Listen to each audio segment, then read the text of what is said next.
So there's been a lot of talk on the internet.com lately about this new Tolkien universe within the Lord of the Rings universe. If you guys don't know what that is, Amazon series that seeks to wokeify the Lord of the Rings.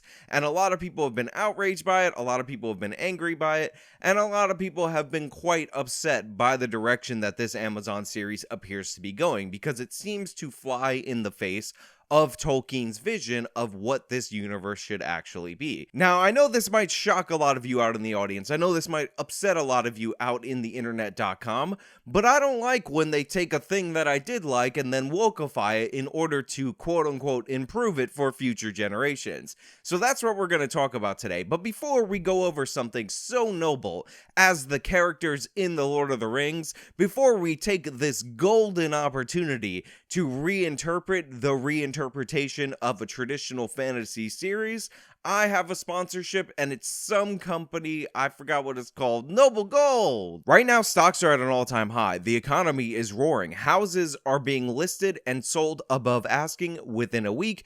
Interest rates are at near zero. The government printed $5 trillion. What could possibly go wrong? Meanwhile, on the other side of things, consumer confidence is at a 10-year low. Inflation is at 6.8%, depending on the part of the country. Maybe you're seeing 8%. And everything looks a little wonky. This stuff doesn't look like it's adding up. So what do you do with all this contradicting data? I would try to play it a little bit safe. Put some of your monies in precious metals. And right now, you're in luck because Noble Gold's got you covered. And if you call and you make a qualifying purchase, for this month, you will get a 5-ounce America the Beautiful silver coin. That's an American Beautiful 5-ounce silver coin. It's a giant quarter. I think it's awesome. Call and talk to an expert. This isn't a presser situation. They're not going to try to upsell you. No call centers. None of that nonsense. Just somebody that knows what they're talking about when it comes to precious metals. Go to my link, noblegoldinvestments.com. Pin comment and the affiliate link is also in the top of the description. Or call them at 877-646-5347. Again, that's noblegoldinvestments.com. 877-646-5347. So for those of you who are unaware, who are not hip to the things that are going on in our pop culture, even though this was announced over a year ago and most people did their videos on this 5 months ago, Amazon is doing a series that is set in the Lord of the Rings universe. It's a far back in the day prequel series based on Tolkien's work, The Silmarillion, which I totally mispronounced to make you guys angry. In fact, I specifically mispronounced it like the Cerulean City badge mission in the Pokemon anime, just to make people mad. And the entire point of this is to do like a Game of Thrones style version of Lord of the Rings that takes place in one of the previous ages in the Lord of the Rings universe. Now, of course, obviously, they're going to be using the Lord of the Rings IP, even though this is a story that takes place centuries, if not thousands of years before the actual series. And a lot of people found this obnoxious, not just because it's Amazon doing a TV series, when we already have the film series, which is a pretty faithful adaptation, doesn't include everything, obviously, of Tolkien's books, but because they seem to be going in the direction that is just not suited for the source material. And one of the reasons why you know they're going in this direction is they're just doing things to make the Lord of the Rings more like Game of Thrones. Like, we could set aside the woke stuff for a minute and just talk about why this is so ridiculous. And to give you an example of this, we'll talk about 2 movies, and you guys should understand. Well, actually 3, but you'll see what I mean. So, back in the day, there was this movie about boxing. It was called Rocky. It starred Sylvester Stallone, who played the titular character, Rocky Balboa. It was a boxing movie. A lot of people liked it. It won some awards, and it's very well liked and respected in the world of cinema, blah, blah, blah, among the average person. But there was also a Scorsese movie that came out around the same time, and the Scorsese movie was called Raging Bull. It starred Robert De Niro. Also a fantastic film, and I definitely recommend you guys watch it. The reason I'm bringing up Raging Bull and the Scorsese flick and comparing it to Rocky is because there's something quite interesting at the big fight in both of these films, and that is Raging Bull's fight is completely different in structure, sound effects, all these different things than the fight featured in Rocky, and there's a reason for that, and the reason for that is Martin Scorsese was very clearly making a different film. So when he was choreographing the fight between De Niro and his endpoint fight in that movie, no spoilers for you nerds out there, he decided specifically to make the fight as dissimilar from the fight in Rocky as humanly possible. This was done to distinguish the films from one another and what they meant to achieve and the stories that they were trying to tell. But then, all of a sudden, years later, because everything deserves a soft reboot in our timeline, there was a film called Creed. And what would you know ended up happening by the time we got to the end of Creed? There was a big fight scene. And that fight scene was made to look like the fight scene not from the original Rocky, but from Raging Bull. That was the inspiration that Ryan Coogler, the director of Creed, drew from in order to make this fight, which is quite confusing. Maybe it works. It's not considered a vandalization in the way that what we're talking about today is, but it's quite interesting that they ended up calling back to the thing that they were trying to avoid being like their franchise in the soft reboot of their franchise. And much is the same what we're seeing with this Amazon series, because a lot of people, especially even Jeff Bezos of Amazon, want the Lord of the Rings prequel series to be more like Game of Thrones. That's one of the reasons why we're hearing reports of an intimacy coach being hired for this prequel series, because obviously the television structure, the large budget, the fantasy element, and all these different things would lead us to believe that we're going to get a more Game of Thrones-like thing rather than a more Lord of the Rings thing, which is quite interesting because Game of Thrones, or Song of Ice and Fire, the book series, is written as sort of a response to the Lord of the Rings. This is one of the reasons, and I'm going to spoil season 8 of the Game of Thrones TV show, so everybody calm down because nobody cares about that season. At the end of that show, which likely will have some variant, at least where the characters are placed, from the books, Jon Snow, who is more similar to Aragorn, goes up north and disappears, while Brandon, who's like the stand-in for Frodo, ends up becoming the king. Now, while George R.R. Martin loves The Lord of the Rings, he loves Tolkien's writings, that was something that he always felt off about, which is one of the reasons why his story, as a response to The Lord of the Rings, ended up, or will eventually, if he ever finishes the book, having an answer or an endpoint that is different from the endpoint of The Lord of the Rings. In fact, an inversion of it, but the story is built up and set up in such a way that you could have that inversion, at least in the books. In the show, definitely not. Tyrion just saying, Bran the Broken is the king now, absolutely ridiculous, but at least in the books, likely there will be a setup, if George R.R. Martin ever finishes them, for all this to make sense and come together. So to see the Lord of the Rings universe go in the direction of Game of Thrones because it's popular is almost like a vandalization of the entire Lord of the Rings IP, because if Lord of the Rings is becoming more like Game of Thrones, then Game of Thrones, which is designed not to be like Lord of the Rings, doesn't really make sense. Now look, this happens all the time in media. We see things copy other things, and it's absolutely ridiculous and disgusting. And it seems like a vandalization, but a lot of times it's just how Hollywood works. If something works, they end up copying it and copying it and copying it.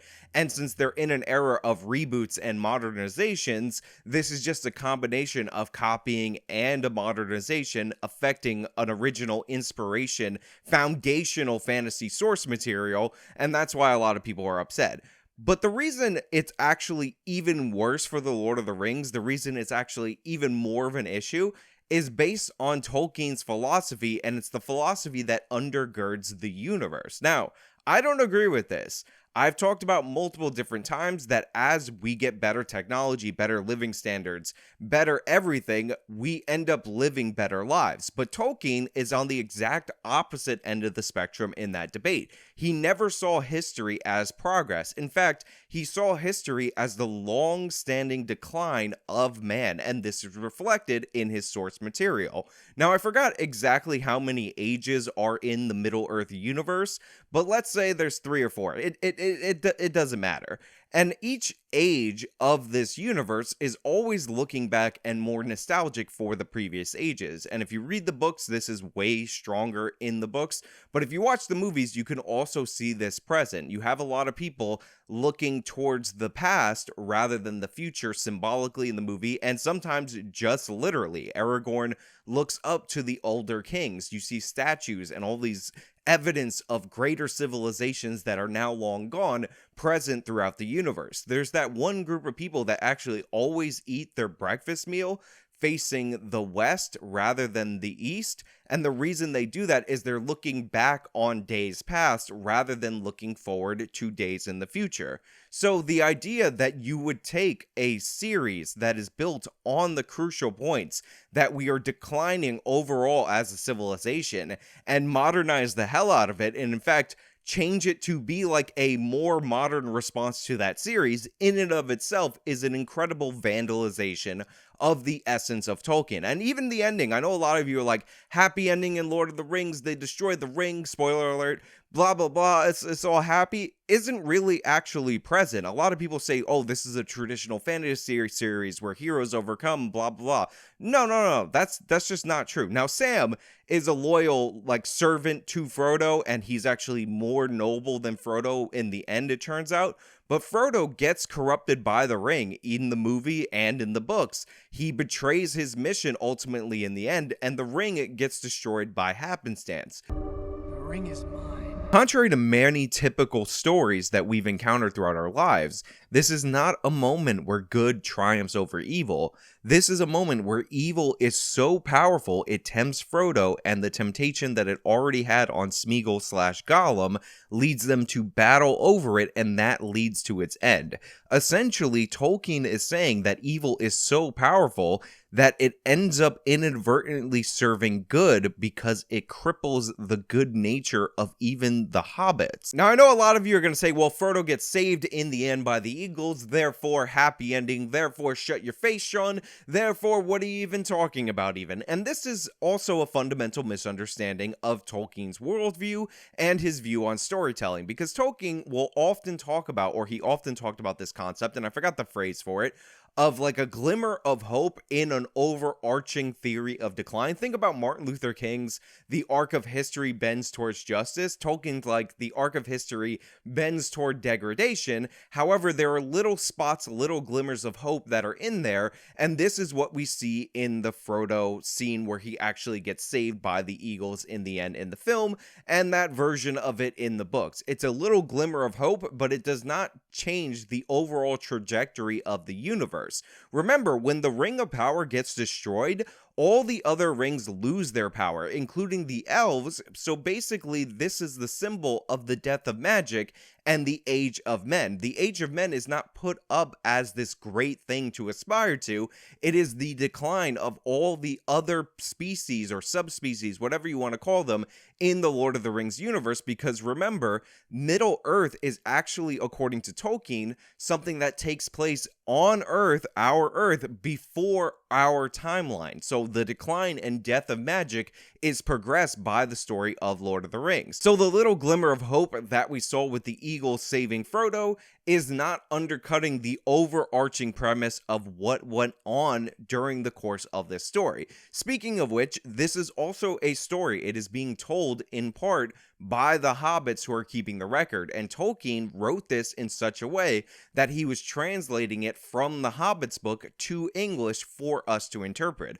So it's not meant to be read as a one-to-one literal historical account of events. It is meant to be read as a story that is told through Bilbo, through Frodo, and through Samwise, whatever his last name is. And yes, I totally butchered that, and the angry comments will be coming. So the philosophy of Lord of the Rings and of Tolkien is that modern is not inherently better, and in fact is often worse. Look at the mechanized things with the orcs and all that. Modern is not good, nostalgic past, blah blah blah. So based on all of that I just explained to you, already fundamentally the fact that we are trying to modernize, in that we're trying to turn this into Game of Thrones and we're putting this in a previous age of Middle-earth's history, we have a vandalization, a contradiction of what Tolkien actually believed and what the stages of the Lord of the Rings universe are supposed to actually be.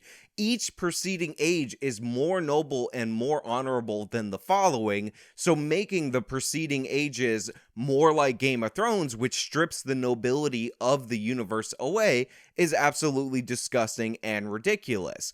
But it gets worse, because not only are we going to have the modernization in terms of narrative succession, where Lord of the Rings becomes more like Game of Thrones, even though Game of Thrones is written to not be like Lord of the Rings, but we also have the modern injection of politics and woke nonsense into the series. Get a load of this article that's all excited, hyped about how multicultural this series is going to be, because it's finally going to break ground and give us some black hobbits. Suddenly, there were black hobbits. I'm a black hobbit. It's brilliant. Sir Lenny Henry says. Actor Sir Lenny Henry shared some new insight into Amazon's Lord of the Rings TV show, which will feature a diverse, multicultural cast and a very strong female presence. Oh god, are we so excited? So there are black and Asian and brown and even Mario whatever types within it, and a whole new set of adventures that gives origins for them different characters. The very strong female presence in there, like, are gonna be good heroes in the end, and they're little people as usual. I'm sorry, I just can't read this article with any seriousness. It talks about how one of the major criticisms of Peter Jackson's Lord of the Rings trilogy is the fact that this European-based story that talks about the Middle Ages and takes place kind of during the Middle Ages, or what is meant to be even before the Middle Ages of man, but like a Middle Age based iconography style show, doesn't have enough diversity or minorities or whatever, and that's a huge criticism of it, and people really didn't like that, even though people who read Lord of the Rings, people who enjoyed it, do not have that criticism of the Peter Jackson trilogy. It's just not true.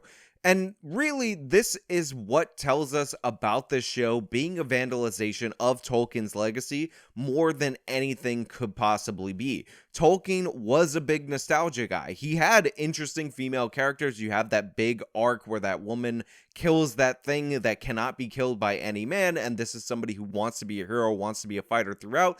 It's an epic moment. Everybody absolutely loves it. And that really works for the movies, and it works within the story. But this modern obsession with the strong female characters and the culturally diverse cast, it just goes to show you that evil white people are evil and white people are the monsters, blah blah blah, is the essence of modern supremacy over nostalgia, is the essence of we're so advanced we thumb our nose at the past, which is the exact opposite of what Tolkien believed and the philosophy that is infused in his writings. Tolkien is somebody who revered history. He loved stories. He loved languages, which is one of the reasons why he went out of his way to invent all these different languages to tell stories in. He believed that stories help promulgate languages and ideas and histories. So to take his overarching philosophy that the greater days were behind us, whether you believe in that or not, remove that from his story, both within the story and from a metatextual way outside the story, and vandalize it with diversity and all this nonsense about how, oh, the strong woman character that's popular now due to the politics of the day is gonna make this story so much better because modern equals better, when that is the exact opposite of what the man believed and what his stories are trying to tell you on literally every page, is shameful and disgusting. I hope you guys understand how ridiculous this is, how contradicting this is, and I hope Amazon's $500 million budget show flops based solely on the fact that it was made with such arrogance and hubris that it deserves to flop. First of all, don't call it Lord of the Rings if it takes place thousands of years before the Lord of the Rings. Call it the Silmarillion, and good luck trying to sell that IP instead of vandalizing what was a very respectful adaptation. Say what you want about the Peter Jackson movies, say what you want about some of the actors, but this man loved Tolkien's writings, and that's why he tried his absolute best to make a true adaptation of it. Now, in closing, I just want to say, there's one thing that we need to go over, and that is the man who played Aragorn, Viggo Mortensen. I forgot how his last name is said. One time on the set of this movie, they had a stunt knife thrower that was supposed to throw a knife over Viggo's head and embed it into a tree, and then Viggo was supposed to kill him. This stunt guy in this costume had a real knife and he was supposed to fling it. But here's the thing, he couldn't see very well in the makeup that he was in, so when he went to fling the knife, he actually flung it at Viggo's face, almost splitting the man's face in half. And what did Viggo do with his prop sword? He deflected the knife, and the shot is in the movie.